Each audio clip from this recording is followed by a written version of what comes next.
Hello everyone, तुम सबका स्वागत है एक नई वीडियो में। आज की वीडियो में हम बात करेंगे एक नए टॉपिक के बारे में जिसका नाम है जियोपॉलिटिक्स। अब अगर तुम कंपटीशन की तैयारी कर रहे हो या इन जनरल तुम न्यूज को फॉलो करते हो तो तुमने हर जगह सुना होगा ये वर्ड कभी ना कभी, जियोपॉलिटिक्स। तो आज की वीडियो में हम देखेंगे कि आखिर जियोपॉलिटिक्स है क्या, इसके सिग्निफिकेंस क्या है और कहीं ना कहीं ये आज के टाइम में भी किस तरीके से रिलेवेंट है और कैसे इसकी शुरुआत हुई थी। तो तुम्हें पूरा का पूरा सार मिलेगा जियोपॉलिटिक्स का। तो सबसे पहले क्वेश्चन से हम देखते हैं इस वीडियो को। सबसे पहला क्वेश्चन है कि व्हाट इज जियोपॉलिटिक्स। अब भाई अगर हम जियोपॉलिटिक्स की फेस वैल्यू पे जाएं, इस वर्ड की फेस वैल्यू पे जाएं तो दो चीजें टूट के निकलती हैं, जियो एंड पॉलिटिक्स।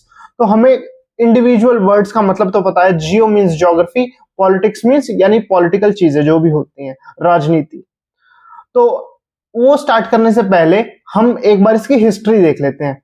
तो भाई इनकी हिस्ट्री में सबसे पहला नाम आता है रुडोल्फ कैजलहैन का।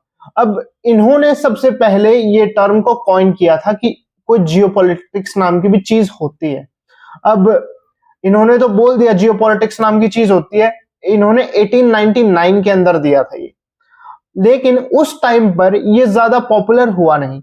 उसके बाद जर्मनी के अंदर 1930 के अंदर जब हिटलर की सरकार थी तो उसके अंदर एक इकोनॉमिस्ट थे जिनका नाम था कार्ल हैजलफोर्ड।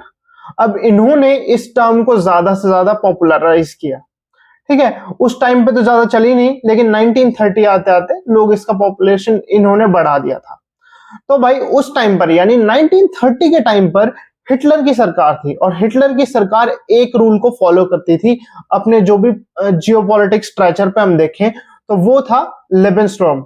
लेबेनस्ट्रॉम यानी तुम बोल सकते हो लिविंग एरिया, यानी अपने लोगों के लिए एरिया को बढ़ाना। उसके लिए भाई वो आसपास की जगहों को कैप्चर करता चला गया और ये एक तरीके से मेन एजेंडा था हिटलर का। इसीलिए जियोपॉलिटिक्स के वर्ड को आज भी हिटलर की नीतियों के साथ जोड़ के देखा जाता है। कहीं ना कहीं हम जियोपॉलिटिक्स सुनते हैं तो एक बार हिटलर का नाम जरूर जुबान पर आ जाता है। अब हम बात करें कि भाई ये तो चलो हो गया, लेकिन geopolitics as a field of study कि भाई इसको पढ़ाई लिखाई में किसने इंट्रोड्यूस किया, तो उनमें सबसे पहला नाम आता है हमारा एल्फ्रेड थायरन माहन का। एल्फ्रेड थायरन माहन ये जो थे इन्होंने एक चीज दी थी भाई कि ये नेवी के अंदर ऑफिसर थे। तो इनका मानना था कि भाई जियोपॉलिटिक्स में वही राज कर सकता है जो कि सारे समुद्र को कंट्रोल कर ले। तो भाई ये तो क्या नेवल ऑफिसर है तो ये तो यही मानेंगे। अब अगर मान लो मैं कंटेंट क्रिएटर हूं, मैं टीचर हूं, तो मैं टीचिंग करते करते तो यही बोलूंगा ना कि मतलब अगर कोई शिक्षा पे अपनी पकड़ बना सकता है तो वही पॉलिटिकली बहुत ज्यादा स्ट्रांग है। तो हर कोई जैसे जैसे जिस प्रोफेशन में होता है उस हिसाब से उस टर्म को अपने उसमें ढाल देता है। इनके अलावा एक और बंदे थे जिनका नाम था हेल्फोर्ड जॉन मैकेंडर। इन्होंने ये क्या थे, ये पॉलिटिक्स में थे, तो ये क्या मानेंगे कि भाई जो लैंड को कंट्रोल कर ले वो जियोपॉलिटिक्स में टॉप पर है ना। तो जियोपॉलिटिक्स इन्होंने ये मानना हुआ था। बेसिकली ये कहते थे कि जर्मनी और उसके बीच में जो नेबर है ना, उसके बीच की लैंड को जो कंट्रोल कर ले वो पूरा का पूरा जियोपॉलिटिक्स में महारत हासिल कर लेगा। तो मतलब हम इनकी नीतियों से तो एग्री नहीं करते, लेकिन हमें ये पता होना चाहिए कि भाई इन दोनों की वजह से आज जो है जियोपॉलिटिक्स एज अ स्टडी हम पढ़ते हैं। तो कहीं ना कहीं तुम्हें समझ आ गया होगा। अब बात करते हैं भाई हमारे तीसरे क्वेश्चन से कि द सिग्निफिकेंस, कि सिग्निफिकेंस क्या है, हम क्यों पढ़ रहे हैं। इतने सारे देश हैं, हर किसी की अपनी एक अलग ज्योग्राफी है। ठीक है, ज्योग्राफी वहां पे पहाड़ कितने हैं, नदियां कितनी हैं, मिनरल्स कौन से निकलते हैं, आसपास नेबरिंग कंट्रीज कौन सी है। जैसे हम ऑस्ट्रेलिया को ले लें तो वहां पे अलग चीज होगी, हम इंडिया को ले लें तो हमें अगर यहाँ पे कुछ नीतियां बनानी है, ठीक है, इंटरनेशनल लेवल पे मिनिस्ट्री जो नीतियां बनाती है वो आसपास के नेबर्स को देख के बनाती है। ठीक है, और हमारे पास जो भी चीजें हैं, हमारे पास मान लो किसी चीज का भरपूर प्रोडक्शन है तो हम उस हिसाब से लॉ बनाएंगे ताकि कहीं ना कहीं जियोपॉलिटिक्स के अंदर हमें अपर हैंड मिल सके। तो यहाँ पे बेसिकली जितने भी कंट्रीज हैं वो यही करती हैं कि भाई उनको अपर हैंड मिल सके। इसीलिए जियोपॉलिटिक्स जो है इतना सिग्निफिकेंस है और उसकी लोकेशन इतनी सिग्निफिकेंस है किसी भी कंट्री की। एक एक करके हम देखते हैं। सबसे पहले आती है आइसोलेटेड कंट्रीज। अब आइसोलेटेड कंट्रीज में कौन सी होगी, जैसे ऑस्ट्रेलिया हो गया, ठीक है, एक आइलैंड कॉन्टिनेंट है। अब वो अगर नीतियां बनाएगा तो वो अलग तरीके से बनाएगा। कैसे, तो वो देख लेते हैं। सबसे पहले कि वो जब भी नीतियां बनाएगा वो ये देखेगा कि भाई अपने बॉर्डर्स को और ज्यादा सिक्योर करना है, ठीक है, समुद्र में ज्यादा नेवी छोड़नी है, तो ये सब चीजें समझ आती हैं। दूसरी तरफ दूसरी कंट्रीज हो गई लैंडलॉक्ड कंट्रीज। लैंडलॉक्ड कंट्रीज में अगर कोई भी कुछ नीति बनाएगा तो वो आसपास के पड़ोसी को देख के बनाएगा, है ना, कि भाई वो हमसे ज्यादा पावरफुल ना निकल जाए, कल को अगर हम पावरफुल नहीं हुए तो वो हमारे पर बमबारी कर देगा, जो बेसिकली अब चीजें चल रही हैं। जो इजराइल और तुम ये मिडिल ईस्ट का कॉन्फ्लिक्ट देखते हो, कहीं ना कहीं इस कारण से भी हो रहा है। अब यूएसए जो है वो न्यूक्लियर चीजें नहीं बनाने दे रहा ईरान को, और कह रहे हैं अगर तुम बनाओगे तो भाई हम तुम्हारे पावर प्लांट ही ब्लास्ट कर देंगे। तो इस तरीके की चीजें, इस तरीके की पॉलिसीज कहीं ना कहीं अलग अलग कंट्रीज में उनकी ज्योग्राफी के हिसाब से अलग अलग चीजें लेके आती है, उनके पॉलिटिक्स या उनके जो भी एग्रीमेंट होने वाले हैं, जो भी संधि होने वाली है, उनके बेसिस पे। अब इसके बाद हम अगली चीज देखें तो लोकेशन अराउंड टेम्परेट। तो भाई जो कंट्री टेम्परेट जोन के अंदर आती है, जहां पे थोड़ा मॉडरेट या गर्म एनवायरनमेंट है, वहां पे हम क्या देखते हैं कि ज्यादा उपजाऊपन है, ठीक है, ज्यादा उपजाऊपन है, वहां पे क्रॉप्स अच्छी उग जाती हैं, वहां के लोग ज्यादा स्वस्थ होते हैं, वहां पे पॉपुलेशन ज्यादा होती है बेसिकली। तो हम क्या कह सकते हैं कि जो कंट्रीज टेम्परेट जोन में लाई करेंगी वो कहीं ना कहीं जियोपॉलिटिकली स्ट्रांग होंगी।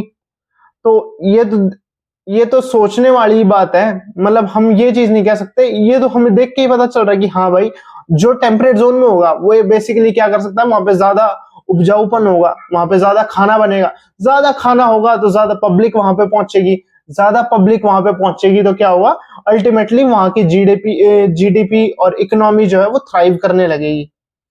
उसके बाद हम बात करते हैं कि हाँ यार ये सब बातें तो होगी, लेकिन एक सवाल के साथ मैं छोड़ के जाना चाहूंगा सबको कि क्या एवरीथिंग डिपेंड्स ऑन ज्योग्राफी? क्या हम ये मान ले भाई ज्योग्राफी पे ही सब डिपेंडेंट है? क्योंकि देखो अल्टीमेटली हम कंट्री की ज्योग्राफी जो है उसके हिसाब से नहीं डिसाइड कर सकते, क्योंकि ज्योग्राफी को तो हम चेंज ही नहीं कर सकते।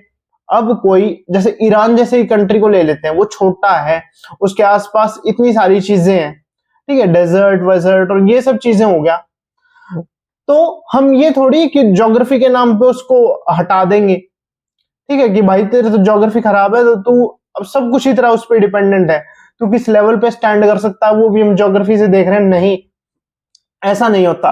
एक कंट्री को पूरे तरीके से अच्छा बनाने के लिए कहीं ना कहीं उसका कल्चर भी अकाउंट में लेना पड़ता है, और भी चीजें अकाउंट में लेनी पड़ती है कि हाँ भाई ये यहाँ से ठीक कर रहा है, वहां से ठीक कर रहा है, हर जगह से सही कर रहा है, तभी ये ठीक है। हम ज्योग्राफी पे सब कुछ नहीं डाल सकते। तो बेसिकली हमें एक चीज समझ आ गई कि हाँ भाई ज्योग्राफिकल बेसिस पे होता है जो भी चीज हम कह रहे हैं। जैसे हम आज देख लें, आज जैसी कंडीशन चल रही है, आज मैं वीडियो बना रहा हूं इसे 29 ऑफ मार्च, ठीक है, तो ये बेसिकली मैं पहले बना रहा हूं और इसे पोस्ट में आई गेस 2 तारीख को करूंगा। तो देख लेना, आज हम जितना भी पेट्रोलियम है वो मेजॉरिटी हम कहां से करते हैं, ईरान साइड से करते हैं, स्ट्रेट ऑफ हॉर्मुज से करते हैं। हमारी डिपेंडेंसी तो है, जिसकी वजह से हमें बहुत ज्यादा क्राइसिस फेस करनी पड़ रही है। तो क्राइसिस के हिसाब से अब देखो वो ईरान और वो स्ट्रेट ऑफ हॉर्मुज इतना इंपॉर्टेंट हो गया हमारे लिए, ठीक है, और पहले जब तक चीजें नहीं होती तब तक हम तवज्जो नहीं देते हैं किसी कंट्री को। तो ये सारी चीजें होती हैं कि हाँ भाई हर चीज अपने आप में परफेक्ट नहीं है, हर कंट्री की लोकेशन अपने आप में परफेक्ट नहीं है, लेकिन वो अपने आप को अच्छा कर सकता है। फॉर एग्जाम्पल तुम दुबई को ले लो, दुबई में क्या है, अब इतना ज्यादा सही हो गया है ना, वो अलग बात है कि अब भी बम बम गिर रहे हैं उस पे, लेकिन हम इंफ्रास्ट्रक्चर वाइज देखें वहां पे इंफ्रास्ट्रक्चर इतना अच्छा है ना, कंपेयर टू इंडिया। अगर मैं देखो भाई मेरे को दुबई का ही ठीक लगता है इंफ्रास्ट्रक्चर, लेकिन हम अगर और चीजों में बात करें तो इंडिया बेटर है। तो हर चीज सिर्फ और सिर्फ हम ज्योग्राफी पे नहीं डाल सकते कि भाई उस पे ये अच्छा लग रहा है, ये अच्छा नहीं लग रहा है। हम ये कह सकते हैं कि हाँ भाई everything is not dependent on geography, majority of thing does, हम ये मानते हैं। पर बिल्कुल एक ही तराजू में उन कंट्रीज को तोल देना कि भाई तुम्हारी ज्योग्राफिकल कंडीशन अच्छी नहीं है तुम पीछे रहोगे, ऐसा कुछ भी नहीं है। तो भाई ये वीडियो थी, आई होप तुम्हें थोड़ा सा आइडिया लग गया होगा कि जियो पॉलिटिक्स क्या चीज होती है। ठीक है, मैंने पूरी कोशिश की है कि मैं इसे जितना रॉ रख सकूं उतना रॉ रखूं। ये टॉपिक कहीं ना कहीं मुझे भी बहुत एक्साइट करता था, क्योंकि मैं हर जगह जियो पॉलिटिक्स सुनता था, लेकिन इसकी हिस्ट्री, किस तरीके से चीजों को बांटा जाता है, वो सब मुझे अब बहुत टाइम पे आके पता चला है। और मैं चाहूंगा अगर तुम्हें अच्छा लगता है तो तुम किसी एक बंदे को शेयर करो जो मेरी तरह थोड़ा क्यूरियस है, इन चीजों को जानना चाहता है। तो that's it and thank you. जय हिंद।